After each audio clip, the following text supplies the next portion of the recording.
ចង់ឲ្យអូនផ្ដោស្នាមញញឹមនេះឲ្យបងរហូតយុគនេះបងចង់ប្រាប់ថាអគុណសម្រាប់ក្តីស្រឡាញ់របស់អូនសម្រាប់បង Beat drop slightly My baby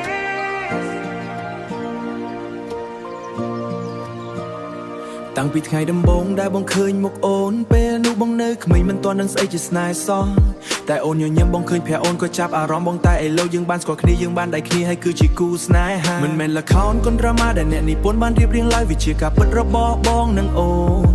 ថ្ងៃនេះបានលុតជង្គង់កាន់ជៀនមួយវងត្រឹមតែមួយម៉ាត់សុខចិត្តទៅជាមួយបងដល់ថ្ងៃសក់ស្កើអត់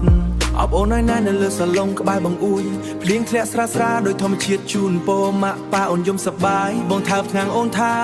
ពីថ្ងៃនេះទៅតែនេះម្ចាស់ស្រីថ្មីយើងរៀបការហើយយើងមានគ្នាហើយរួមលើកដៃឡើងអបអរសាទរស្នេហ៍បងនងអនហ្វាមដល់ទុកខ្មុំជួយให้ฟ้าអនាគតយើងសង់ផ្ទះមួយខ្ន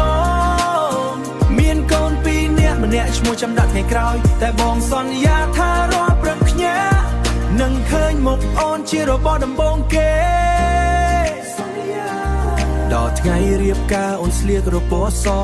បងឈរញញឹមពេលបានឆ្លងថ្ងៃនេះសម្លឹងមើលអូនដើរចូលមកភ្លេងវីយូឡុងថាថ្ងៃដែលពួកចាំបានសម្រេចហើយម្ដាយក្មេកជូនពលកូនស្រីគាត់ឲ្យបានល្អបំផុតមិនមែនតែពាក្យសម្ដីបងធ្វើការយប់ទាំងថ្ងៃដើម្បីនឹងកូនពេលអនាគតយប់ស្អែកយើងហោះទៅកោះសមុទ្រដេកក្រោមផ្កាយឮសំឡេងរលកអូនខ្សឹបប្រាប់បងថាចង់មានកូនស្រីមួយបងឆ្លើយទៅវិញចាំបងធ្វើខំប្រឹងបថៃកន្លែងមិនដកកូនងារពេលខែអង្គុយត្រេតមើលចៅយើងរត់លេងជុំវិញផ្ទះបងនឹងនិយាយថាអូនអើយបងស្រឡាញ់អូនជាងអ្វីទាំងអស់ហើយអូននឹងញញឹមដូចថ្ងៃដំបូងដែលយើងបានស្គាល់គ្នាយើងរៀបការហើយយើងមានគ្នាហើយរួមលើកដៃឡើងអបអរសាទរស្នេហ៍បងនឹងអូនផ្អែមទឹកខ្មុំខាប់យ៉ាងណាក៏នៅតែផ្អែមអនាគតយើងសង់ផ្ទះមួយខ្ន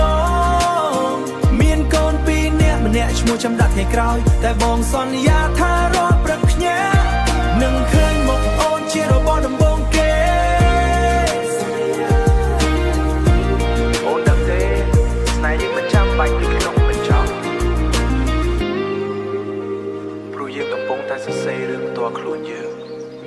រាល់ថ្ងៃជាថ្ងៃរៀបការថ្មីរវល់ជាមួយគ្នារហូតដល់ថ្ងៃបិទបញ្ចប់